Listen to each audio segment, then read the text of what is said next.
ngasi dharma chenbagi matangda nainagani yamna maruoiba topic ni ko ngasi gi je ko aduna koi Luke chapter 7 verse 36 ta ko yengminasi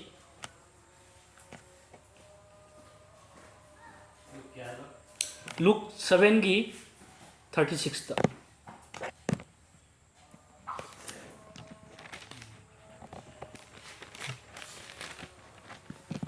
siga ay parake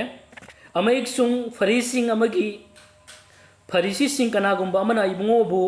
mahaka sak samina na ba haizarami aduga ibungo na farisi adugi yumda lengsin duna sawada famle amasung yengo sar aduda pap chen binupi ama lerami mahangna farisi adugi yumda ibungo na sawada famli badu khanglabada mahangna taina thau happa nungpu angoba ma puraktuna ko puraglami haibase ko ufang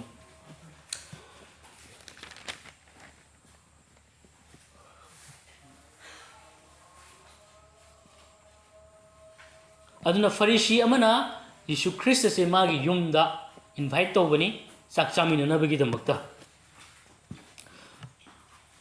adubu siga makhata na jengma matam the verse kaino 37 sida hujikta ina pagi bodo pap chinbi nupi amana ma se la kanda Yesugi manakta la kanda magi manam nungsiba thaw hapado adugum laba thaw do puraga alvastar aina haiba ko adugi thaw do ma purayena haiba sengna hairaga di ko aina mayam da haijaning musidi papi haibase papi pap chen ba haibase matamdugi samas ki matungina samas ta songna samnaba yadaba yamna tathi toina yamna hangoina yamna hanthana khalam bai tai papi haise adugum laba nupi amaneba hujik Jisugi manakta laiba papi se aduna Jisugi manakta afaba haibanate papi sing laiye papi sing se Jisugi manakta yamna lakpa Jisugi manakta yamna changningba haitaiba ko kaigino haimatamda Yesu se top piba tayong panbagi miga amta mandaba haitai magi phaba magi thaujal magi nungsiba mana upiba thaujal se ton tongan bai tai aduna papi singsina akiba signaba leitana Jesugi manakta signaba leitana changi haitai amen aduna kaigino haimatamda nongmata Jesuna mi se maral siba mi bu judge toba hey nang to do yadre kaina nang di oiroi nang di yaroi nang di lalabani nang di soirabani nang di changak ba yaroi nang duna yaroi haibu shi amata nong mata Jisuna mingonda just to ba maral sibagi thabak si amata to de haitai mangonda changak ba singdo asuki mati ma si thaujal Jisuna utke tai amen anu samaj na inthok piraba samaj da hangoi reba do Jisuna di taramna okhi haibu sini aduna hariba papi aduna Yesugi manakta changpu matamda singnaba leikideo amen hallelujah makhatana jingni verse 38 ta manam nungsiba thaw happa alvastar gi nungfu ama puraglami nupi asina mahaki khong mayada tunglomda leptuna kablami mangna Jesugi makhong adu mapina cholhallamga magi koki samna teithoklami adu Jesugi makhong chuplaga manam nungsiba thaw aduna makhongda taipirami hai amen adu amung khatana verse 39 da Jesuna baton tawkhiba farisi aduna madu ubada mapi manaina Jesugi makhongda adi tarakanda cholal pungcho cholalakanda masamnaga tithokpu umatamda hariba farisi aduna magi mapungingda khanmaduneba ni paraktoise farisi aduna madu ubada mahangna mapungingda khalami nipa asi wa takthokpa mi ama oirabadi nupi asi kanano amasung mahakbu soglibasi karamba nupi no haiba mahangna khanglamgadabani maramdi mahak asi papi ni hai aduna haiba farisi aduna farisi adudi aidi Yesu Kristna masi tasengni sori wa takthokpa ma oi taragadi papi amada sumaina tumina yengna leiba papi amabu ꯃꯉꯣꯟꯗ ꯁꯣꯛꯍꯟꯕ ꯁꯦꯡꯗꯕ ꯑꯃꯅ ꯃꯉꯣꯟꯗ ꯁꯣꯛꯍꯟꯕꯁꯦ ꯃꯁꯤ ꯇꯧꯐꯝ ꯊꯣꯛꯇꯦ ꯃꯥ ꯇꯧꯔꯝꯃꯣꯏꯗꯕꯅꯤ ꯍꯥꯏꯕꯁꯤ ꯃꯥꯒꯤ ꯍꯥꯏꯔꯤꯕ ꯄꯨꯛꯅꯤꯡꯗ ꯐꯔꯤꯁꯤ ꯑꯗꯨꯅ ꯈꯟꯕ ꯍꯥꯏꯇꯥꯔꯦꯕꯀꯣ ꯑꯗꯨꯒ ꯑꯃꯨꯛ ꯃꯈꯥ ꯇꯥꯅ ꯚꯔꯁ 40ꯗ ꯖꯤꯁꯨꯅ ꯃꯉꯣꯟꯗ ꯍꯥꯏꯔꯛꯏ ꯁꯤꯃꯣꯟ ꯑꯩꯅ ꯅꯉꯣꯟꯗ ꯍꯥꯏꯒꯗꯕ ꯀꯔꯤꯒꯨꯝꯕ ꯈꯔ ꯂꯩ ꯃꯗꯨꯗ ꯃꯍꯥꯛꯅ ꯍꯥꯏ ꯒꯨꯔꯨ ꯍꯥꯏꯕꯤꯌꯨꯅꯤ ꯑꯗꯨꯅ ꯐꯔꯤꯁꯤꯁꯤꯡꯅ ꯖꯤꯁꯨꯗ ꯅꯣꯡꯃꯇ ꯄ꯭ꯔꯚꯨ ꯍꯥꯏꯈꯤꯗꯦꯕ ꯒꯨꯔु ꯑꯣꯖꯥ ꯈꯛꯇꯅꯤ ꯍꯥꯏꯔꯤꯁꯦ ꯑꯗꯨꯅ ꯑꯗꯨꯒꯤ ꯃꯔꯝꯅ ꯃꯉꯣꯟꯗꯒꯤ ꯖꯤꯁꯨꯗꯒꯤ ꯑꯉꯛꯄꯁꯤꯡꯗꯣ ꯑꯉꯛꯄ ꯊꯕꯛꯁꯤꯡꯗꯣ ꯑꯝꯇ ꯎꯕ ꯐꯪꯗꯦꯕ ꯖꯤꯁꯨꯗ ꯂꯩꯔꯤꯕ ꯊꯧꯖꯥꯜ ꯏꯁꯣꯔꯒꯤ ꯅꯨꯡꯁꯤꯕꯗꯣ ꯈꯪꯕ ꯉꯝꯗꯕ ꯍꯥꯏꯇꯥꯔꯦꯕ ꯃꯣꯏꯗ ꯅꯣꯂꯨꯛꯄ ꯂꯩꯇꯦ ꯑꯃꯕꯨ ꯑꯣꯏꯔꯁꯨ ꯑꯩꯅ ꯍꯥꯏꯖꯅꯤꯡꯕꯗꯨꯗꯤ 시몬ꯗꯨꯅ 마기 마북닝다 하야임네ꯕ 마북닝다 하이니 누피시나 나오는 속리세 낭나 이쇼 낭나 구루 뭐염 따라가디 구루니 하이세 낭나 오자니바 하이시고 아두나 마기 타모이다 강 예수시 깨아기 마틱 아디 마 아코이는 주강이 마시 옴니시엔네바 쿠딩만 강방 감마 마오는 감다버 레이테 아두나 마기 타모이다 강 미기 타모이다 레이리부도 타모이다 강이도 마디 프라 이라우라우는 마오나 따바 하이타요 미기 타모이다 까리 레세 마디 로이 강바 하이타요 마 아도 칼람바 야에바 나티 다이렉 아이기 농다 까리 칼레베세 마 액젝 강해요 아두나 예수나 아두기 누피두다 ꯀꯩ ꯍꯥꯏꯕ ꯃꯇꯝꯗ ꯍꯧꯖꯤꯛꯀꯤ 시몬두다 ꯀꯩ ꯍꯥꯏꯕ ꯃꯇꯝꯗ ꯋꯥꯔꯤ ꯑꯃ 시몬두다 ꯍꯥꯏꯕꯅꯤ ꯑꯦꯛꯖꯥꯝꯄꯜ ꯑꯃ ꯄꯤꯔꯛꯄꯅꯦꯕ ꯌꯦꯡꯉꯨ 시몬 ꯃꯈꯥ ꯇꯥꯕ ꯚꯔꯁꯇ ꯑꯩꯈꯣꯏ ꯄꯥꯔꯗꯤ ꯈꯪꯒꯅꯤ ꯁꯦꯜ ꯄꯨꯊꯣꯛꯄ ꯑꯅꯤꯈꯛ ꯂꯩꯔꯝꯃꯦꯅ ꯃꯥꯅ ꯑꯦꯛꯖꯥꯝꯄꯜ ꯑꯃ ꯄꯤꯔꯦꯕ ꯁꯦꯜ ꯄꯨꯊꯣꯛꯄ ꯑꯅꯤꯈꯛ ꯂꯩꯔꯝꯃꯤ ꯌꯦꯡꯉꯣ ꯑꯃꯅ ꯂꯨꯄꯥ 500 ꯄꯨꯔꯦ ꯑꯗꯨꯁꯨ ꯁꯤꯡꯕ ꯉꯝꯗ꯭ꯔꯦ ꯑꯗꯨ ꯑꯃꯈꯛꯅ ꯂꯨꯄꯥ 50 ꯈꯛ ꯄꯨꯔꯦ ꯗꯣ ꯃꯈꯣꯏ ꯑꯅꯤꯃꯛꯁꯦ 500ꯗꯨꯁꯨ ꯁꯤꯡꯕ ꯉꯝꯗ꯭ꯔꯦ 50ꯗꯨꯁꯨ ꯃꯈꯣꯏ ꯑꯅꯤꯃꯛꯁꯦ ꯁꯤꯡꯕ ꯉꯝꯗ꯭ꯔꯦ ꯁꯤꯅꯦꯕ ꯑꯗꯨꯕꯨ ꯃꯄꯨꯗꯨꯅ ꯅꯨꯡꯁꯤꯕꯒꯤ ꯃꯔꯝꯅ ꯃꯈꯣꯏ ꯑꯅꯤꯃꯛꯀꯤ ꯇꯣꯟꯕ ꯁꯦꯟꯗꯣ ꯀꯣꯛꯄꯤꯔꯦ ꯍꯥꯏ ꯑꯗꯨꯒ ꯑꯃꯨꯛ ꯌꯤꯁꯨꯅ ꯍꯥꯏ ꯌꯤꯁꯨꯅ ꯀꯩ ꯍꯥꯏ ꯃꯇꯝꯗ ꯂꯨꯛ 7:42ꯗ ꯃꯈꯣꯏ ꯑꯅꯤꯒꯤ ꯃꯔꯛꯇꯒꯤ ꯀꯔꯝꯕꯅ ꯍꯦꯟꯅ ꯃꯍꯥꯛꯄꯨ ꯅꯨꯡꯁꯤꯒꯗꯒꯦ ꯁꯦꯜ ꯑꯅꯤꯃꯛꯅꯤ ꯀꯣꯛꯄꯤꯔꯤꯗꯣ ꯑꯃꯅ 500 amana lupa yang kai ani dugi maraktagi kanana hena mapu dubu nungsiga dage sine baji suna hangise aduga simon na hare duna haiba matamda simon hai aina khanbada mahangna hena kokpikhiba aduna hena nungsigani haina jisuna o chume nangna ji wailido nangna wailido nangna chumna waile haina jisuna haiba aduga yesuna haiba se yesuna nupidu do onsala kai matamda nupidu do onjalaga mana simon kai matamda nubesi ubra aina nahaki yumda changlakle aduga aina khong hamanaba nahangna ising pite hai matamdugi palestine hariba madugi matamduda hariba leibaktugi mi singse chathok jesin jumama dagi amada visit tawna matamda mapan dagi mi ama lakpa matamda mafamdudadi paka peace tawba leite collage thaba leite adui maramna uphunna hoba jaga ama oeba adugi maramna mi ama thungma matamda saigi khong khut phadana sengna hamdol yai taiba dasengna madu chanabi amani madu ikai khumna ulibane adugumna yesu sidi haiba simon aduna tawkhidi ai tai son dadi guru kadi haiba ko adu ikai di khumna badi wat pai tai ba ko yesu dadi kya se khud hamna ba makong hamna ba kaim pi da bai tai adu yesu na monda yong nu pi si ura fra yong waina mana nu pi si na yong nanga di khong hamna ba yong da ising pi de adu bo nu pi si na di ai khong se magi ma pi na cham thokle magi makoki samna aigi khong se tai thokle na hai amen aduga mukhata nai nang na ibu chupi de adubu nupi asina di aina changlak padagi ai khong chuppa leptri nang na igi kok thau teibi de adubu nupi asina di aigi khong da manam nungsiba thau teibi de hai aduna quite last key point in on jaring se verse 47 ni point se yeshuna kai matam da nupi du kai matam da yeshuna mangonda hujiki simon du kai matam da ꯑꯩꯅ ꯃꯍꯥꯛꯀꯤ ꯄꯥꯞ ꯃꯌꯥꯝ ꯑꯗꯨ ꯀꯣꯛꯄꯤꯔꯦ ꯍꯥꯏ ꯃꯔꯝꯗꯤ ꯃꯍꯥꯛꯅ ꯑꯩꯕꯨ ꯌꯥꯝꯅ ꯅꯨꯡꯁꯤꯔꯦ ꯌꯤꯁꯨꯅ ꯃꯉꯣꯟꯗ ꯅꯨꯄꯤꯗꯨꯅ ꯇꯧꯕ ꯃꯇꯝꯗ ꯃꯈꯣꯡ ꯃꯄꯤ ꯇꯥꯗꯅ ꯃꯈꯣꯡꯁꯦ ꯆꯣꯠꯍꯟꯕ ꯃꯇꯝꯗ ꯃꯁꯝꯗꯨꯅ ꯆꯥꯝꯊꯣꯛꯄ ꯃꯇꯝꯗ ꯇꯩꯊꯣꯛꯄ ꯃꯇꯝꯗ ꯃꯈꯣꯡꯗ ꯆꯨꯞꯄꯤ ꯃꯇꯝꯗ ꯌꯤꯁꯨꯅ ꯈꯥꯝꯗ꯭ꯔꯤꯕꯗꯣ ꯀꯩꯅꯣ ꯍꯥꯏ ꯃꯇꯝꯗ ꯌꯤꯁꯨꯅ ꯀꯩ ꯍꯥꯏ ꯃꯇꯝꯗ ꯃꯍꯥꯛꯅ ꯑꯩꯕꯨ ꯌꯥꯝꯅ ꯅꯨꯡꯁꯤꯔꯦ ꯍꯥꯏꯅ ꯍꯥꯏ ꯑꯃꯦꯟ ꯃꯔꯝꯗꯤ ꯑꯩꯅ ꯃꯍꯥꯛꯀꯤ ꯄꯥꯞ ꯃꯌꯥꯝ ꯑꯗꯨ ꯀꯣꯛꯄꯤꯔꯦ ꯑꯩꯅ ꯃꯍꯥꯛꯀꯤ ꯄꯥꯞ ꯃꯌꯥꯝ ꯑꯗꯨ ꯀꯣꯛꯄꯤꯔꯦ ꯃꯔꯝꯗꯤ ꯃꯍꯥꯛꯅ ꯑꯩꯕꯨ ꯌꯥꯝꯅ ꯅꯨꯡꯁꯤꯔꯦ ꯍꯥꯏ ꯑꯗꯨꯅ ꯀꯩ ꯍꯥꯏ ꯃꯇꯝꯗ ꯈꯖꯤꯛꯇ ꯀꯣꯛꯄꯤꯈꯤꯕ ꯃꯍꯥꯛ ꯑꯗꯨꯅ ꯈꯖꯤꯛꯇꯃꯛ ꯅꯨꯡꯁꯤ ꯍꯥꯏ ꯑꯃꯦꯟ ꯑꯗꯨꯅ ꯑꯩꯈꯣꯏꯒꯤ ꯄꯨꯟꯁꯤꯗ ꯉꯁꯤ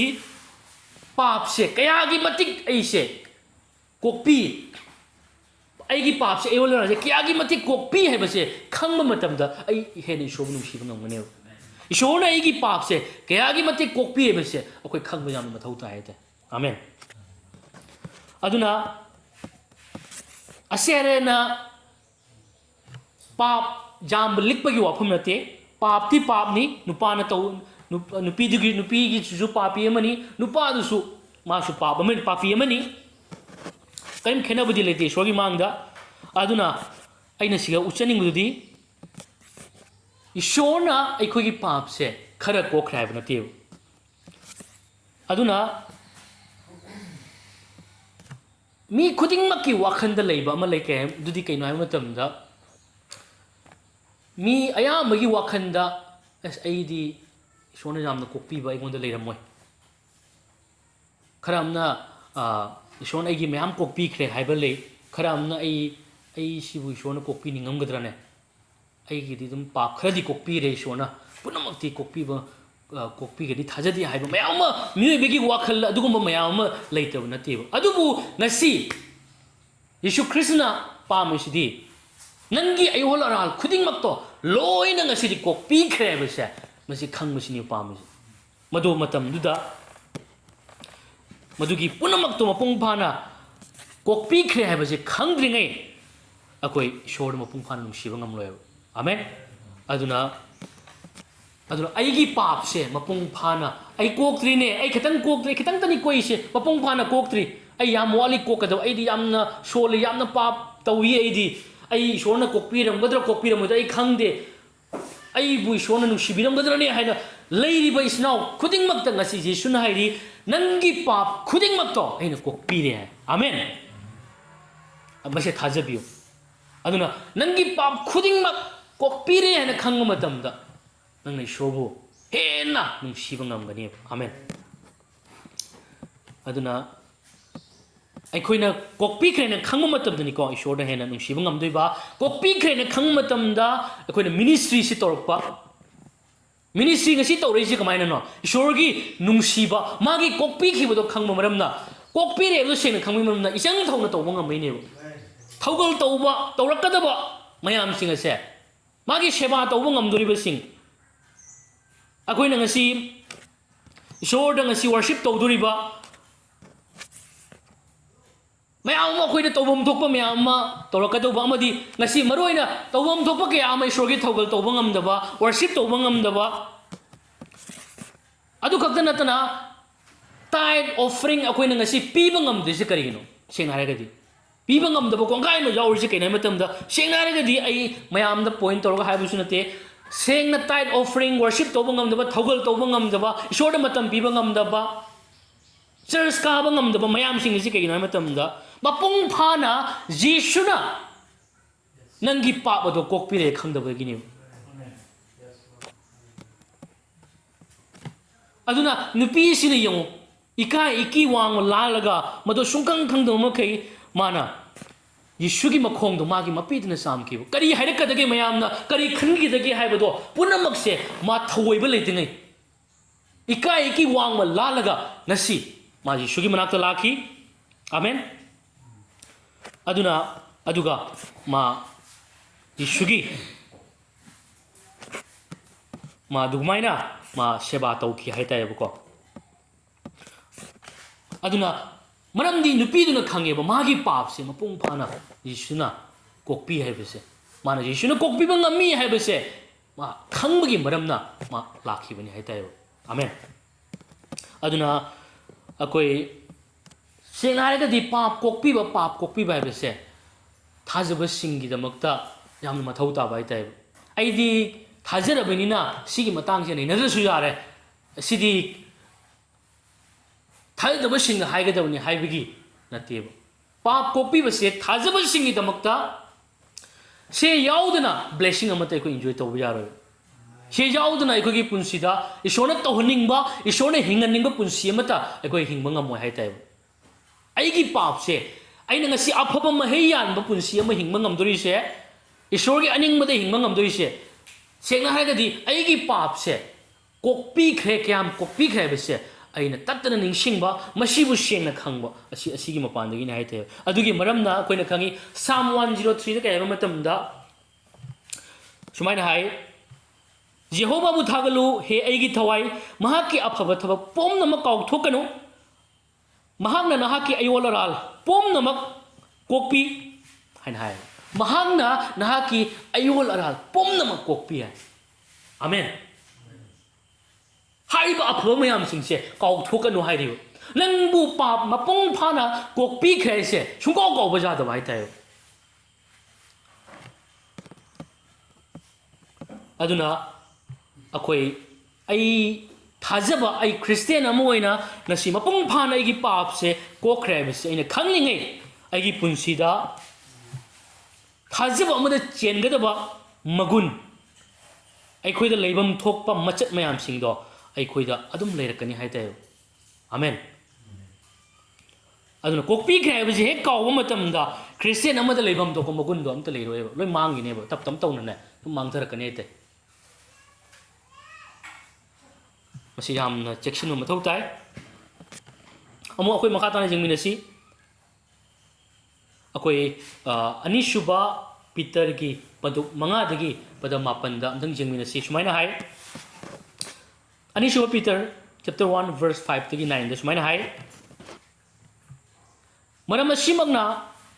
मरम यामनो ओक्तुना थाजबदा अफबदा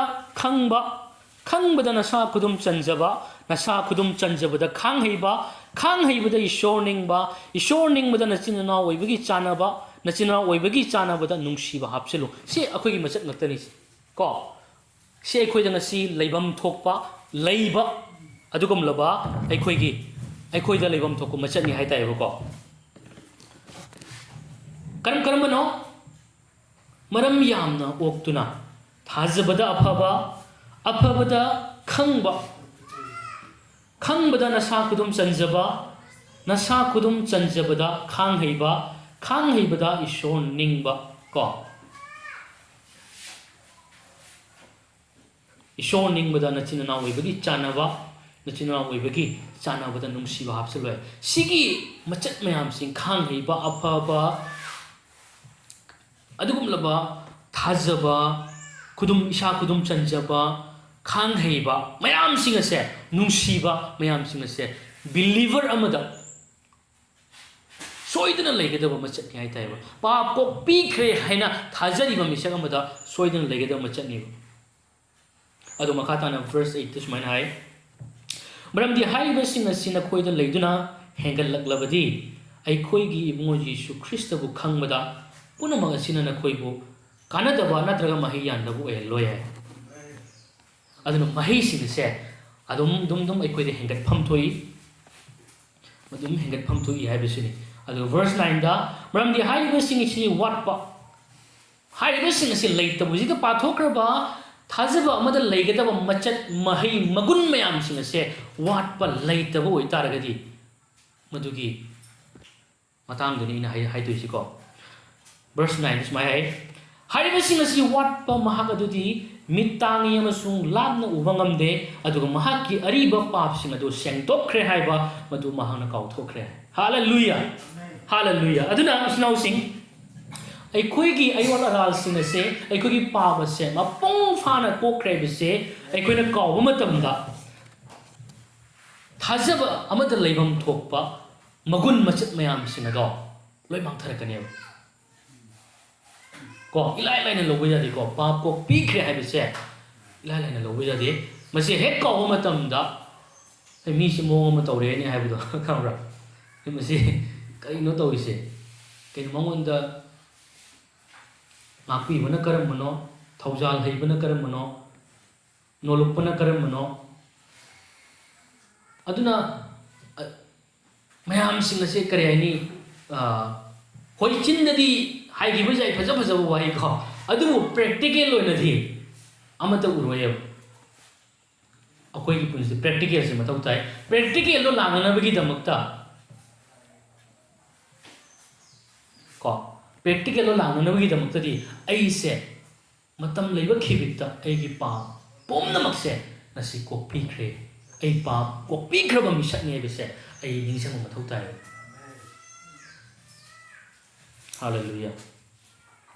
adu masi kaw to changi aduna ai papi ne na ai shol li ne ai mapin pha de ne na sum leiba ai se pa ku ka da wali ne ai si shona nung shi bidam ga na na adum leiba mi du ga pa mapung pha na kok pi khre na khang mi du ga makhoi ni pun si ja tina khenar ka ne te suman ma na ro hai te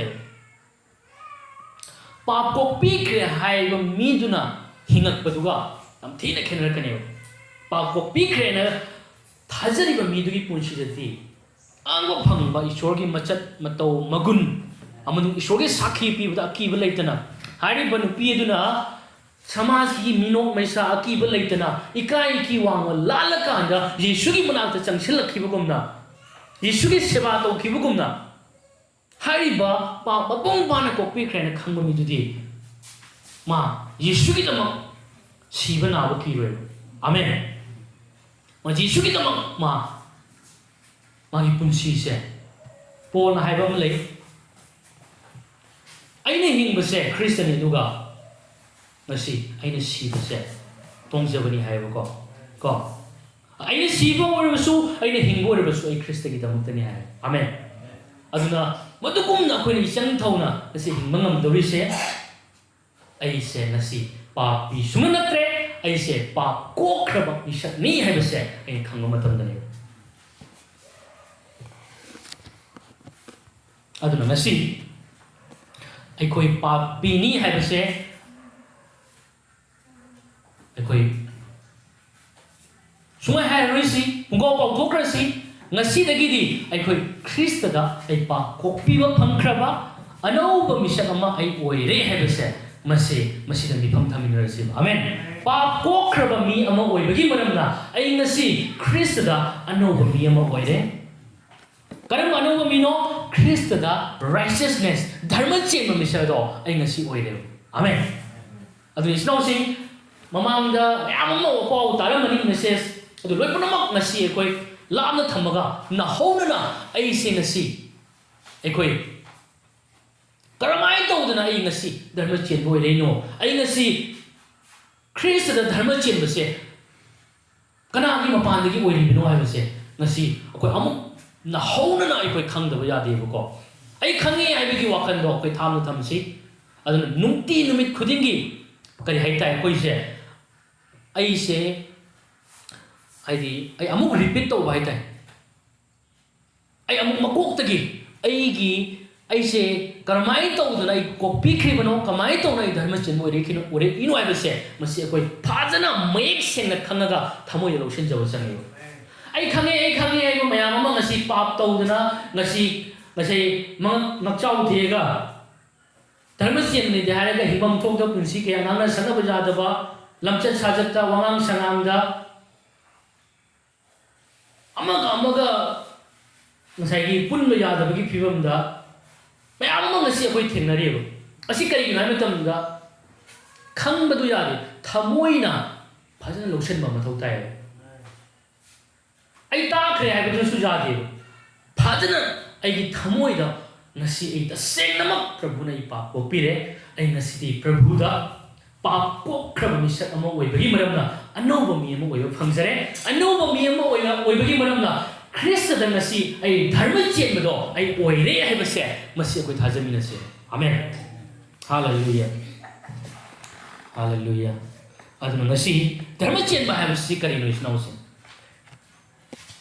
aduna papi amaga dharma chen ma kai to nung da mix to ya ro ai papi su nga koi ba ai dharma chen su nga koi du ya ro ai koi ngasi oi ri ba dharma chen ba se nang ai na to ba gi ma pa no oi ba na te masih khudol ni isnau sin aduna nangna tauge tauba taudoi matungina ai amu papi oiba amu dharma chen oiba amu aseng oiba amu amang oiba khoi oiba yade ai khoi ngasi matam punamak oina papi oiram bai khoi to sikha bani krista loina mapung phana matam punamak oina ai khoi pap chen ba ariba mi pal ariba mi Yesu ka loina sikha bani khoi ariba mi cross se jali se akhoi ndi Yesu oi ro ma jai adubu madugi maru da kana jaw ai ne ai khoi ne cross jali se Yesu khap na te ba ai su ne ba amen hallelujah masi akhoi kham ma thau tai ba aduna akhoi nupa ni ko nupa su nupi su oi ba na te homo na te vai tai ba akhoi nupa ni khoi nupi ni amen akhoi amuk papi ni amuk dharma chen ni ate akhoi dharma chen baduni amen asi akhoi seng na khang ma thau tai aduna akhoi papi oiram ba ai do papi oiram ba Daniel do si kre papi oiram ba Lakhi Babu do si kre hallelujah ngasi anauba mi ama ngasi oi khrabani khoi dharma chen ba Christ da dharma chen ba mission ngasi khoi oire aduna Jisuda Fukiba, Jisuna Khan Kiba, Adugum Laba China Mayam Sing, Punamakto, Nang Agi Mataka Taba, Aduga Samane. Ako in the Kalamaja Ace, Yishu Mataka Team Pure, Ado, Nang Agon the Pum to Paneva, do the same amount of Fukibani. Shane Hagadi, I quit the Pukiba Gumanev. I quit the Sea Kibaneva, crossed. Aduna. Christian ai koi gidi testimony amam leiba karamba testimony no hai taragadi ai koi siki bagi ai siki bagi testimony leiba masi siboi thopa yabra khalamba ja adu ta sengnamak Christ da lei khraba mi adugi damak tadi ma siki bagi testimony le hai ta amen aduna Yesuna siba matamda ai ka loinana sikhrabani asidagi sahi lisim ani gi mamangda amen aduna Galatia panduk ani gi padakunda su ai koina paragadi khangane pakonjaba pol kai matamda ai Christ ga loinana cross seminare